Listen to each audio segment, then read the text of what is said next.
ये जो सवाल है ये 5 नंबर का पूछा जाता है। देखिए यहाँ पर हमने लिख भी दिया है 5 नंबर का ही पूछा जाता है। एग्जाम में फिक्स होता है दोस्त, 5 नंबर के लिए फिक्स होता है। तो चलिए हम इसको बहुत ही अच्छी तरह से समझेंगे कि ताकि 5 नंबर आसानी से आ जाए।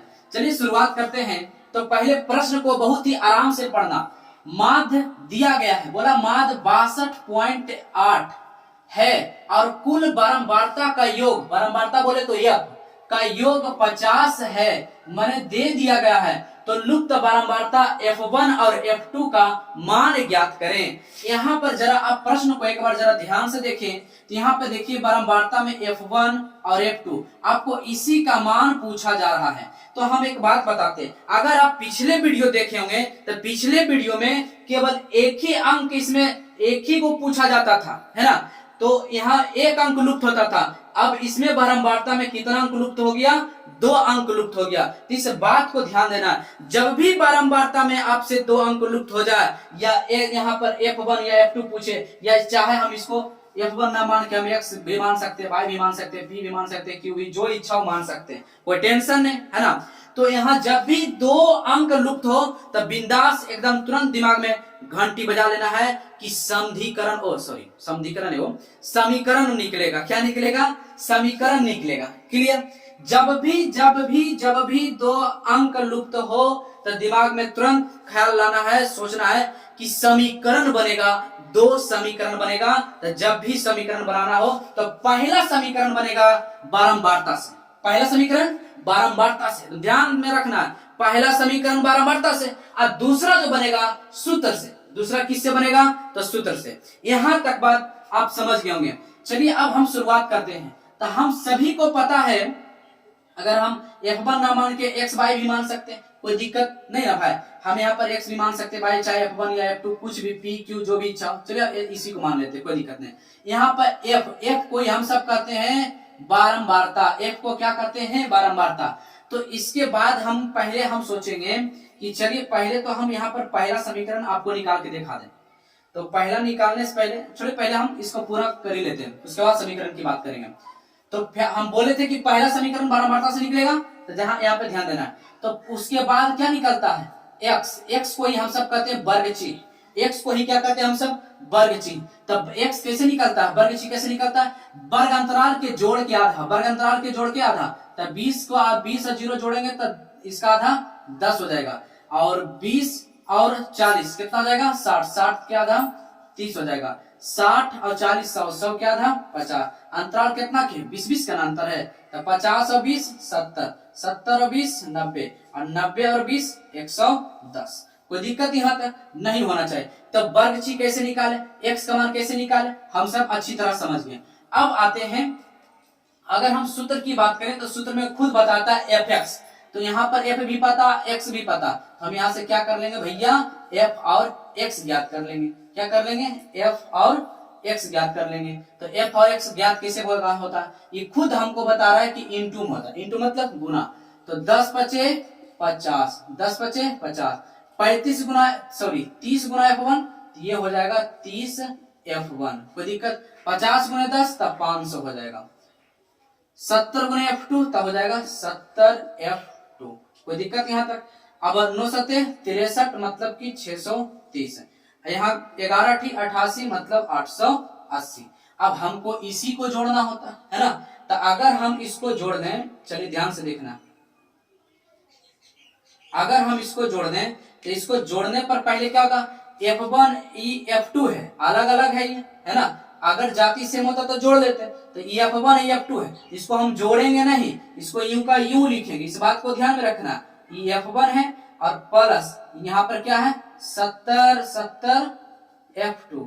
इसको हम अगर x y भी मान के बना सकते थे ना, कोई दिक्कत नहीं। 30 F1 प्लस 70 F2। अब प्लस अंक वाला को जोड़ देंगे। अब किसको जोड़ेंगे? अंक वाला को। तो 880, 630, 550 को जोड़ेंगे दोस्त, तो आ जाएगा हमारे पास 20 और 60 आ जाएगा। कितना आ जाएगा? 20 और 60 आ जाएगा। इसको जोड़ेंगे, इसको और इसको और इसको, अंक वाला को अंक के साथ जोड़ेंगे, कितना बनेगा? 20 और 60। और विदाउट अंक वाला को जो F1 अलग लिखेंगे, F2 अलग लिखेंगे। कोई दिक्कत यहाँ तक नहीं ना। तो हम जैसा कि बोले थे कि पहला समीकरण या तो ऐसे तो बोले थे कि बारंबारता से निकालने के लिए, अगर आपको इच्छा नहीं इससे निकालो तो इससे निकालो या फिर बारंबारता से निकालो, तो हम पहला समीकरण निकाल लेते बारंबारता से। कैसे निकालता, जो इस पर बहुत ही ध्यान से देखिए। यहाँ पर हमको पता है पहले क्या है, F1 F2 को लिख लीजिए। पहले किसको लिखिए, F1 प्लस F2 और प्लस इसका लिख लिए। उसके बाद क्या करना है, 5 10 15, 15 और 7 22, 22 और 8 30, तो प्लस का 30 और बराबर, तो इसका कुल योगफल खुद हमको जोड़ के दे दिया है।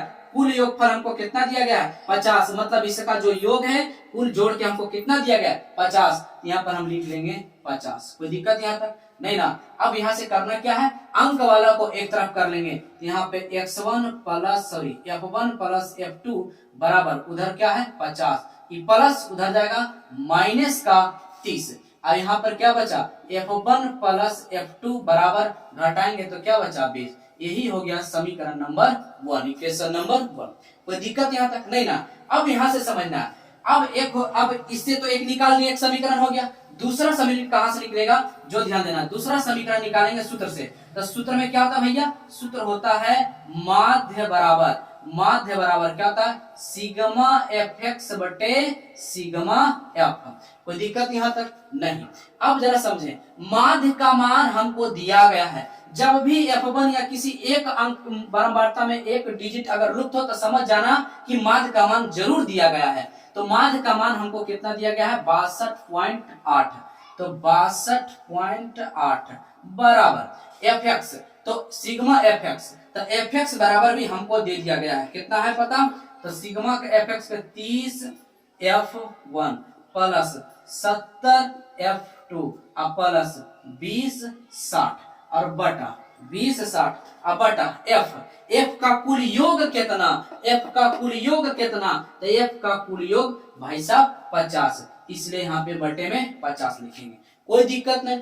यहाँ से अब इसको कैलकुलेशन पे बहुत ही ध्यान देना। अगर ये दशमलव को हम हटा दे, पॉइंट को अगर हटावे तो बटे में आ जाएगा 10 और ये 0 से 0 जाएगा मर, बराबर में हम 0 0 काट सकते हैं।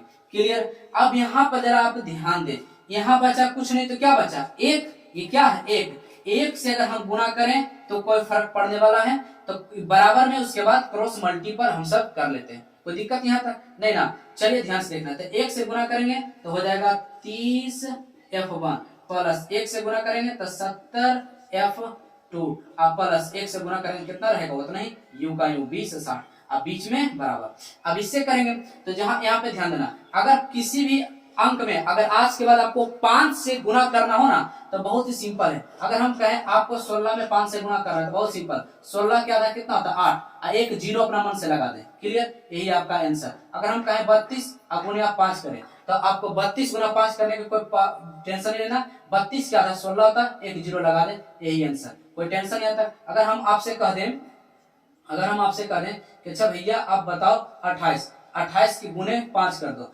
28 गुना 5 करेंगे तो 28 के आधा कितना हो जाता है 14। आइए अपना मन से एक जीरो लगा देना।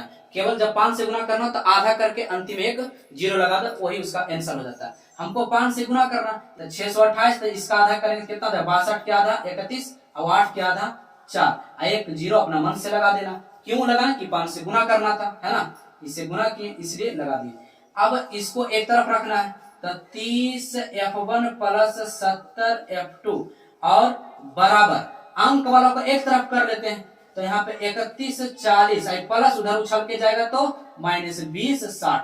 अब यहाँ पर बचा हमारे पास क्या भैया 30 F1 प्लस 70 F2 बराबर, इसको जब हम घटाएंगे तो कितना 0 और 14 में से 6 जाएगा तो 8 और यहाँ पे 0, यहाँ कितना 10 80। अब यहाँ पर और भी हम कर सकते हैं।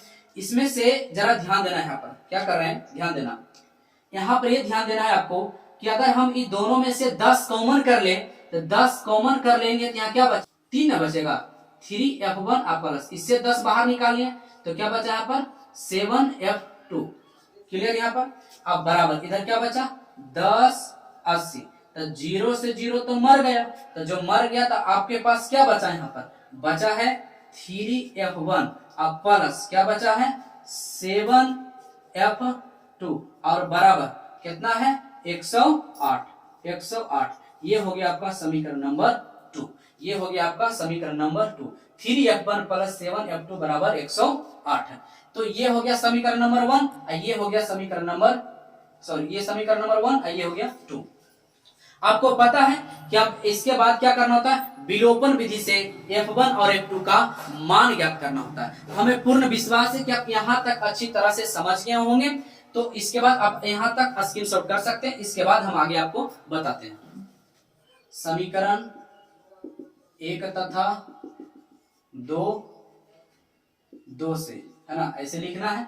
उसके बाद समीकरण आपका था f1 प्लस f2 बराबर 20। क्लियर। और समीकरण 2 आपका कितना है, तो 3f1 प्लस 7f2 बराबर 108, यही ना है। तो जब आप विलोपन विधि जानते होंगे एक्स वाई का मान निकालने के लिए f1 या f2 का, तो बहुत ही सिंपल करना क्या है, f1 या f2 दोनों में से किसी एक को काट देना है। चलिए तो हम विचार बनाते हैं कि f2 का काटेंगे। तो जो भी कोई भी अंक कैसे कटता है, जब हूबहू एकदम समान हो तभी कटेगा। तो यहाँ f2 है और यहाँ 7f2 है, इसलिए कटेगा नहीं। तो हम क्या सोचेंगे कि इसको भी 7f2 आना चाहिए। तो समीकरण 1 में हम क्या सोचेंगे, समीकरण 1 में 7 से गुणा करने पर, 7 से गुणा करने पर, तो इसमें जब हम गुणा करेंगे तो क्या हो जाएगा, सभी में गुणा होगा। क्या, सभी में गुणा होगा, इस बात को ध्यान में रखना है। तो 7f1 प्लस 7f2 बराबर यहाँ हो जाएगा 140, 20 से 140। इसमें कोई छेड़खानी किया, इसमें कुछ किए नहीं, इसको यूं का यूं उतार देना। 3f1 प्लस फिर हो जाएगा 7f2 बराबर 108। क्लियर ना, 108 है। अब यहाँ पर आप ध्यान दें, यहाँ पर आप ध्यान दें, यहाँ पर क्या है, कभी भी प्लस प्लस मरता नहीं है, कटता नहीं है, इसलिए जबरदस्ती यहाँ पर क्या होता है, लिखेंगे घटाने पर। क्या, घटाने पर। तो घटाने पर मतलब कि जबरदस्ती चिन्ह चेंज करने पर।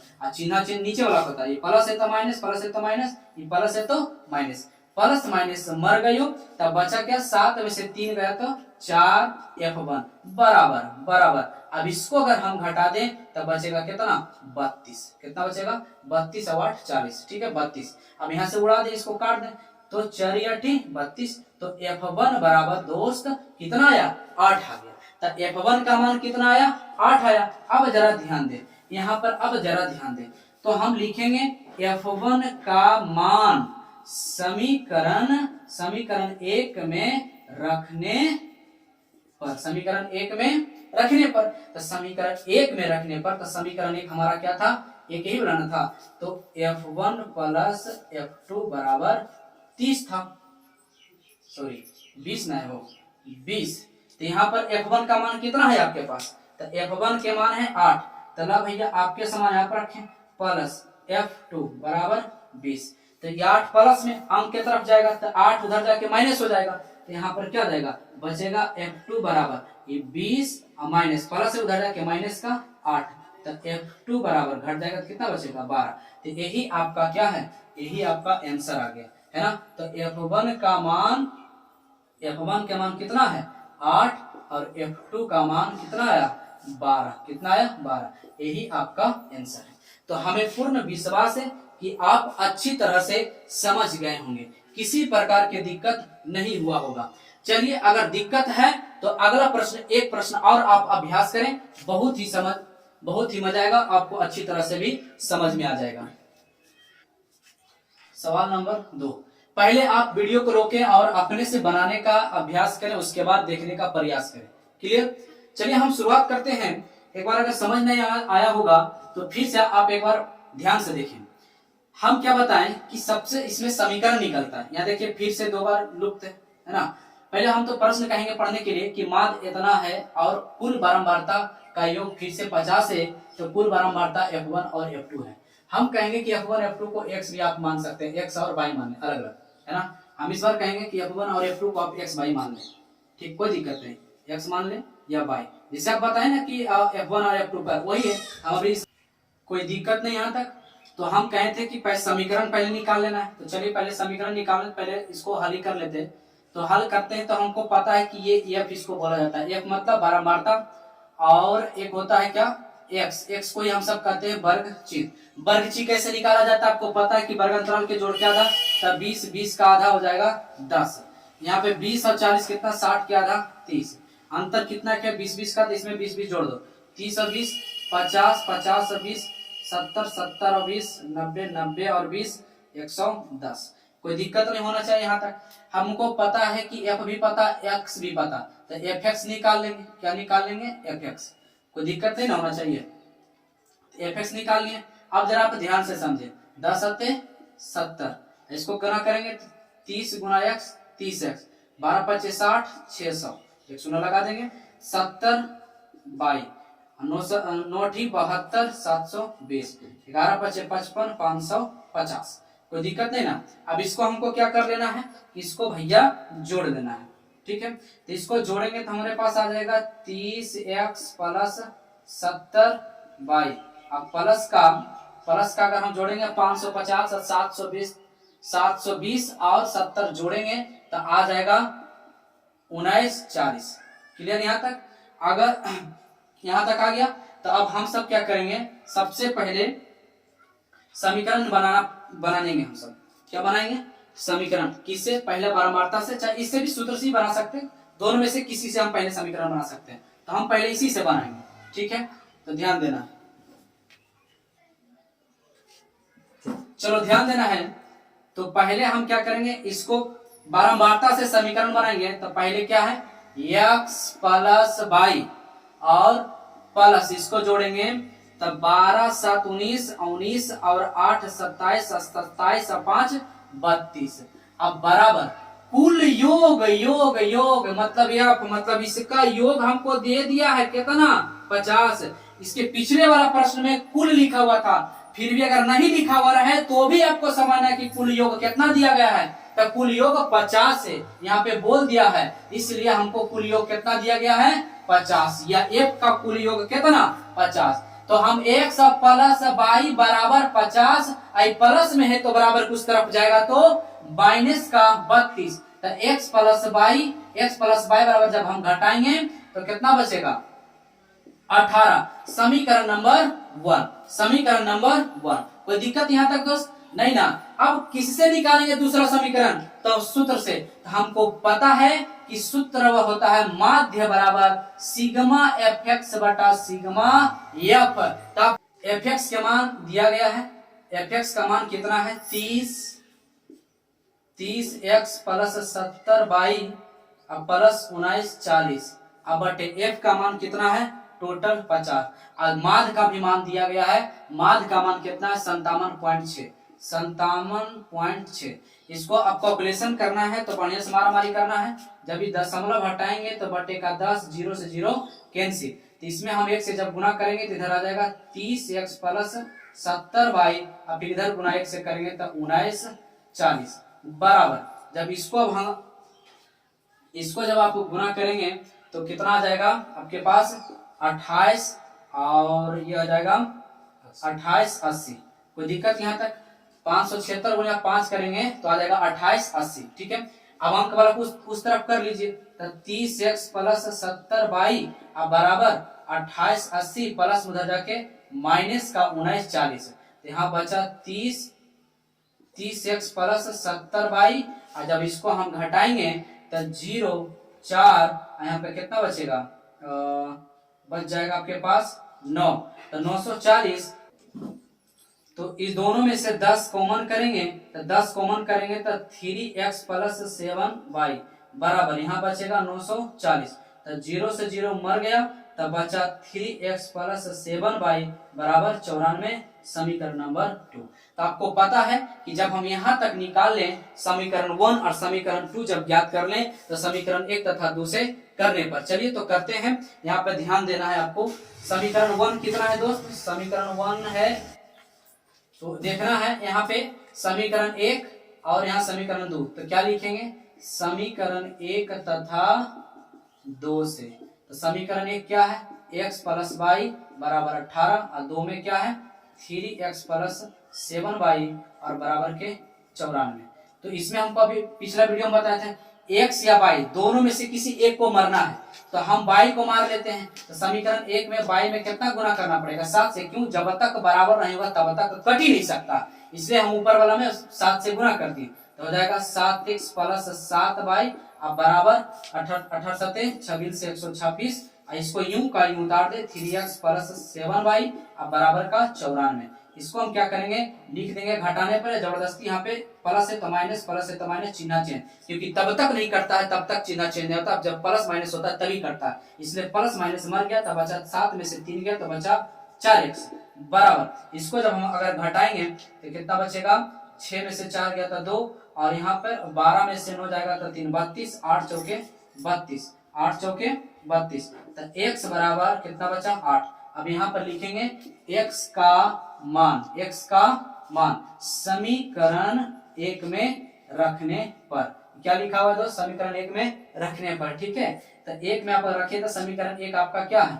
x प्लस वाई बराबर 18। तो यहाँ x का मान कितना दिया गया? 8 प्लस वाई बराबर 18। 8 उधर चल जाएगा तब y बराबर 18 माइनस 8, तब y बराबर घटेगा तो 10। यही आपका आंसर। तो x बराबर कितना आ गया दोस्त? तो x बराबर आया 8, अब y बराबर आ गया 10। यही आपका राइट आंसर। चलिए इसका स्क्रीनशॉट ऑफ कर लें।